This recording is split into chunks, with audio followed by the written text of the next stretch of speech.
তুমি আমার ছেলেটারে শান্তি দিও আল্লাহ। কালকে আমার বাবার বাড়ি চলে যাব। তুমি জান, তুমি এমন করলে আমি কি করে থাকবো জান?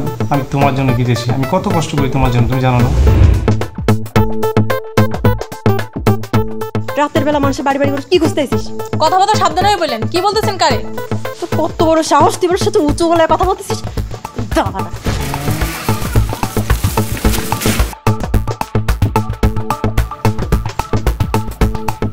এই থানার পুলিশের সাথে ওদের ভালো সম্পর্ক। ওদের নামে কেউ যদি কোনো অভিযোগ লিখতে চায় না, উল্টো তাদের জেল জরিমানা হয়। তোমাকে আমার ঘরের বউ করে সবার সামনে দিয়ে নিয়ে আসবো, কেমন? জান, আমি সব কিছু ছেড়ে তোমার কাছে চলে আসছি। এখন তুমি যেটা ভালো বুঝবে সেটা করবে।